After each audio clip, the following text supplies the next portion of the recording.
Vader, dankie dat ons vanoggend op hierdie goeie Vrydag net met dankbare harte kan terugkyk na dit wat U op die kruis vir ons gedoen het. Vader, dankie dat ons die voorreg het om die verlossingskrag van U kruis te kan ervaar. Here, sodat ons vandag vry kan wees. En Vader, soos ons kyk na daardie kruis, wat as 'n simbool staan, sien ons hoe ons sondes, ons verkeerde dinge in daai kruis vasgeslaan is. En ons vry is daarvan, want ons is duur gekoop met die kosbare bloed van Jesus Christus.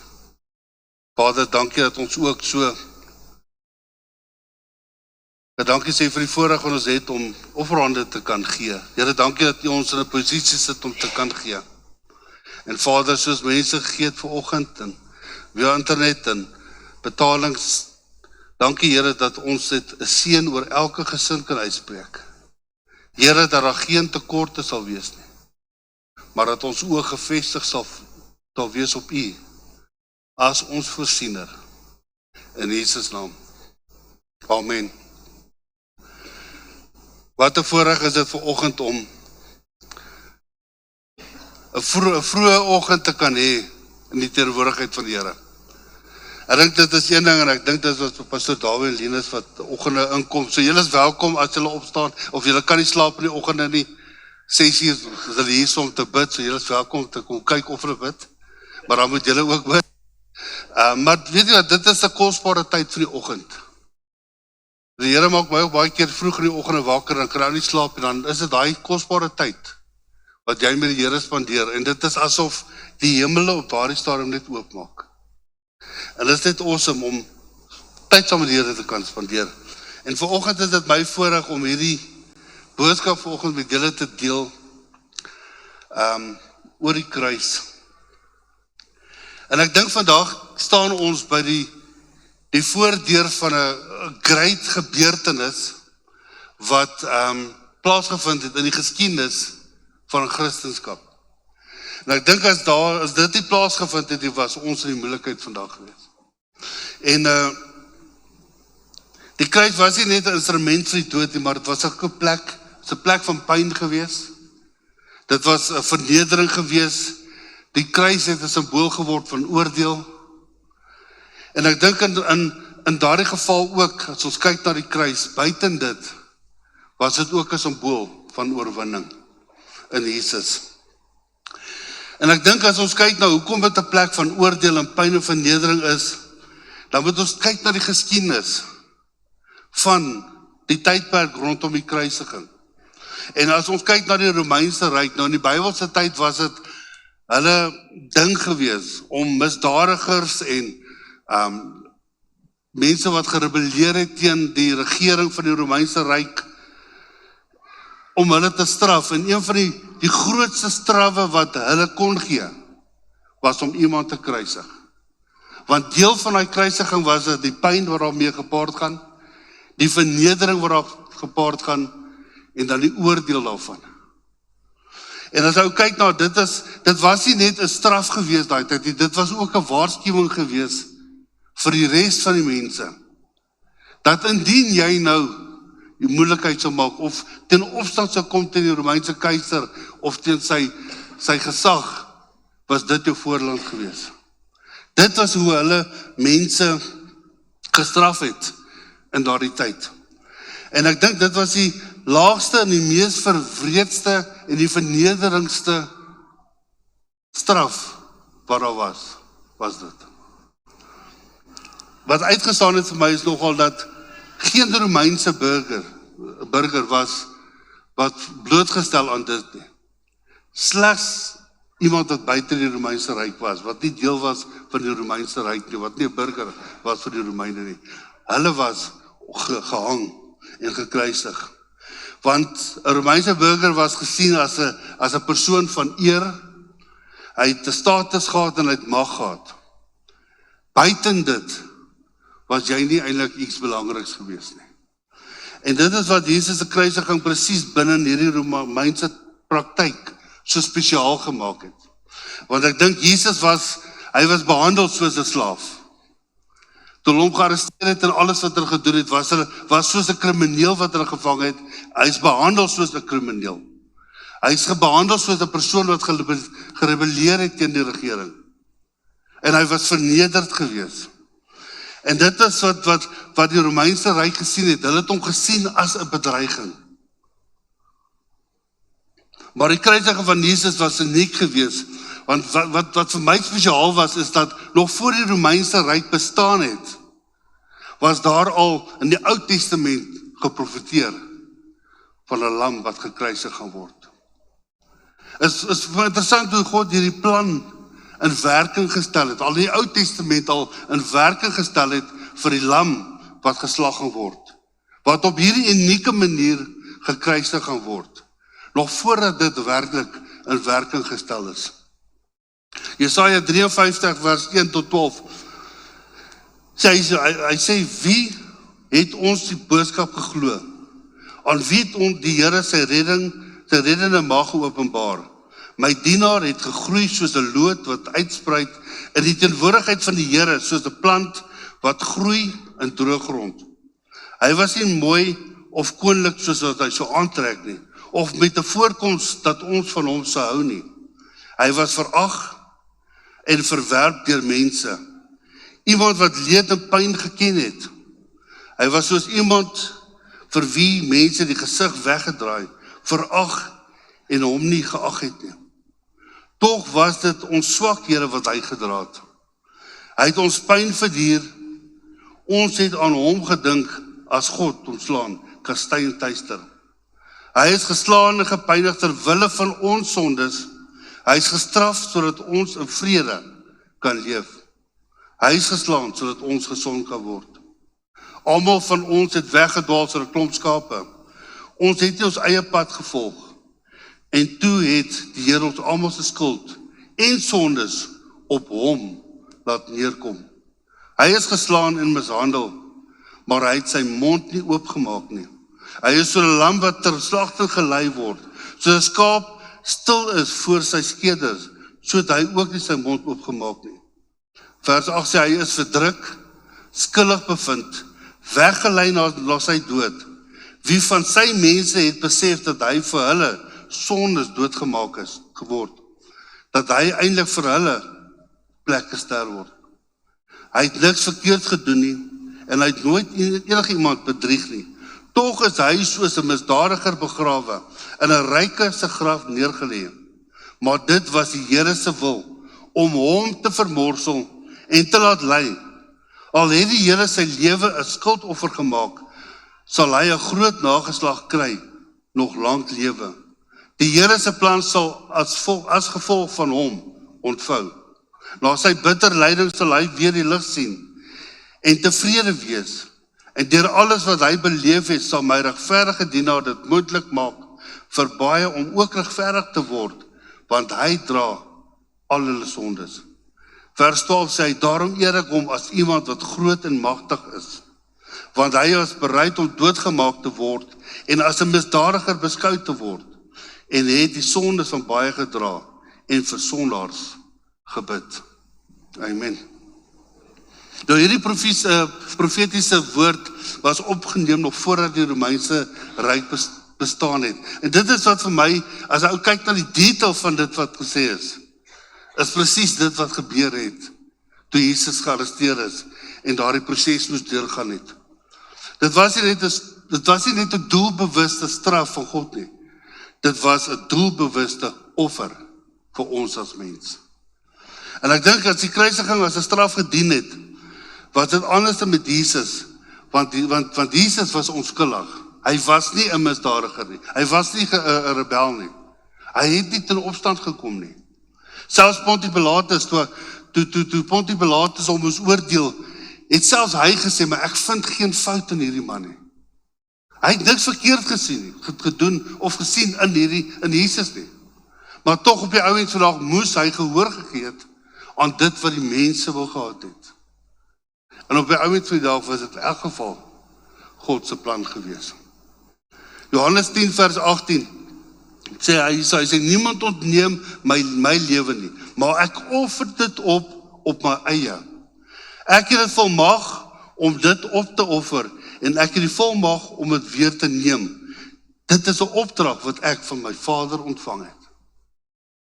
Al hierdie goed, alles wat plaasgevind het, waar die Romeinse ryk en die mense gedink het, hulle is in beheer, was in elk geval God se plan. Want dit is waar hy sê, dis 'n opdrag wat Jesus van die Vader ontvang het. Wat die kruisiging nog meer uniek maak, was dat Jesus bo aan die kruis, toe hy gekruisig is, was daar bo op die kruis gesit, koning van die Jode. Wat eintlik 'n bespotting was vir die Romeinse ryk, was 'n werklike profetiese woord wat oor Jesus uitgespreek is. Koning van die Jode. Koning van ons Christene. Die Romeine het hom verneder, maar God het hom as koning bevestig. Amen. Wat die kruisiging nog uniek maak, was dat die meeste mense wat gekruisig is, as ons kyk na die mense wat saam met Jesus gekruisig is, die meeste van die mense wat gekruisig is, was sondaars geweest, was mense wat werklik misdadigers was. En wat Jesus uniek gemaak het, is dat hy was onskuldig gewees. Johannes 1 vers 29 sê dit so duidelik, as ons dit lees, hy sê die volgende dag sien Johannes dat Jesus na hom toe aangestap kom, en hy sê toe, kyk, daar is die lam van God, wat die sonde van hierdie wêreld gaan wegneem. Dit is wat Jesus op homself geneem het, toe hy homself voorberei het, om op die kruis te gaan sterf. Waar die kruisiging vir die Romeine instrument was vir straf en dood, het dit vir ons as Christene 'n instrument geword van redding en lewe na die kruis. Dit wat hulle gedink het hulle bring om dood en vernedering te bring, het vir ons oorwinning gebring. En as ons kyk vandag na die kruis, weet alles wat aanloop gehad het tot die kruis, was alles deel van God se plan. As 'n ou werklik kyk daarna, weet jy, baie van ons het daai Passion of Christ, daai movie gekyk. En dit is 'n baie wrede movie, en ek dink dit wat hulle voorstel was soveel erger eintlik. Maar dit was die aanloop gewees tot die kruisiging. Maar in daai aanloop, as jy ou kyk na, dan dink ons, hierdie ouens is so wreed. Weet jy, jy raak so opgewonde, jy raak vies, jy raak kwaad, want hoe kan 'n ou so wreed wees? Maar in daai wreedheid was God se plan gewees. En vir my kom dit net so op die ouend vir die dag, as ek kyk na dit, en dit is een ding wat ons nie graag doen nie, ons preek nie sonde van hier af nie. Maar dit gee my net weer 'n bewustheid van daai wreedheid, hoe erg dit moes gewees het, om ons sondes op Jesus Christus te plaas, sodat hy vir my en vir jou kon sterf. Ek dink Paulus kon die spyker nie meer akkurater op die kop geslaan het, toe hy daardie stelling gemaak het nie. En Woensdag aand, so 2 weke terug, toe ons paasete gehad het, was daar 3 dinge wat vir my uitgestaan het, en ek dink vir baie mense dalk nog meer, maar vir my uitgestaan het, as ek na daai kruis gekyk het, was daar 3 dinge wat vir my uitgestaan het. En die eerste een was die ernstigheid van sonde. Dat het so ernstig was dat God 'n plan moes bewerkstellig het, sy seun moes gegee het om vir ons sondes te sterf. So ons kan nie dit ligtelik opneem nie. En ek dink baie keer is dit so dat ons in plekke kom wat ons voel dis okay. Maar vir God is dit nie okay nie. Want sy seun was nie okay nie. Hy het sy seun gegee vir my en vir jou, sodat ons vry kan wees. En ons kan nie misbruik maak van daardie vryheid nie. Want dit het 'n duur prys gekos op daardie kruis. Jesaja 53 vers 5 sê, hy is deurboor oor ons oortredinge, verbrysel oor ons sonde. Dit is wat gebeur het met Jesus op die kruis. Hy is deurboor en hy is vir ons oortredinge en hy is verbrysel vir ons sonde.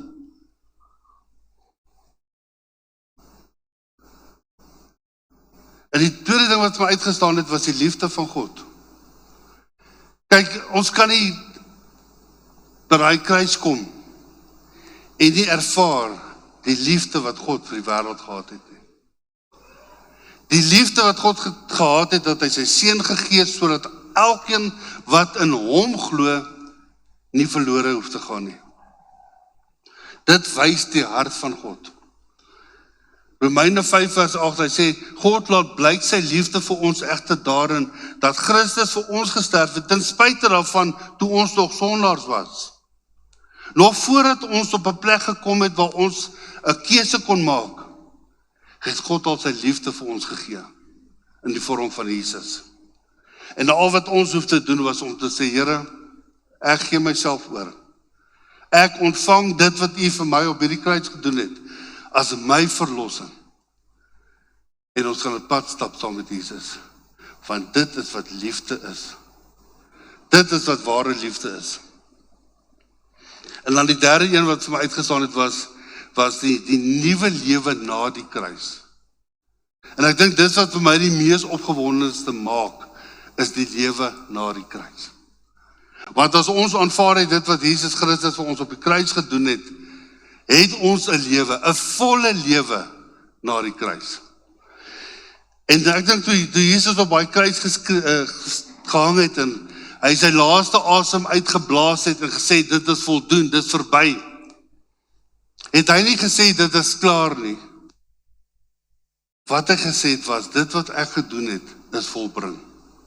Dit wat ek moes gedoen het, wat die opdrag van die Hemelse Vader was, wat ek moes gedoen het, het ek op hierdie oomblik volbring. En omdat dit volbring is, beteken dit, uit daai volbring, uit wat Jesus gedoen het, het ons oorwinning in dit. 'n Nuwe lewe beteken dat die tempelse gordyn was skeiding tussen die heilige plek en die allerheiligste gemaak het. Daai tempel het geskeur.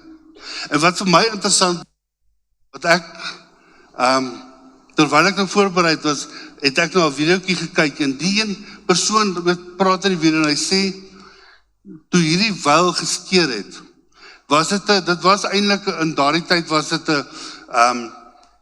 as iemand bedroef was of hartseer was, het hy sy kleed geskeur, omdat hy hartseer en bedroef was. En dit was asof God sy kleed geskeur het, oor die hartseer en die bedroef, dat hy sy seun op daardie oomblik sy lewe gegee het vir die wêreld. Maar uit dit het ons opgestaan uit daardie as uit, as gevolg van dit wat Jesus gedoen het. Amen. Ek is opgewonde. Ek weet nie hoekom, vir my, Paasnaweek het vir my iets besonders geraak. Dis van Vrydag tot Sondag, dis 'n hele naweek van goed wat gebeur het, wat plaasgevind het. En ek sien eintlik uit na Sondag se woord, want baie dinge het vir my uitgestaan. Toe daai vroue gekom het by daai oop graf, en daar kom en daar niks is nie, en die engele wat daar sit, en die wagte wat hulle bene kort gehardloop het. Something happened. En dit is wat hierdie naweek so spesiaal maak, is die feit dat iets het gebeur. Something happened. En dinge verander, en wat daai verandering is veranderinge wat ons in ons eie lewe begin toepas. Ons ervaar dit. Vanaf waar die gordyn geskeur het ons nie meer nodig om na 'n priester toe te gaan en ons sondes aan hom te bely nie. Ons het die volste reg om na ons hoëpriester toe, Jesus Christus toe te gaan, wat ons saak met God die Vader bring.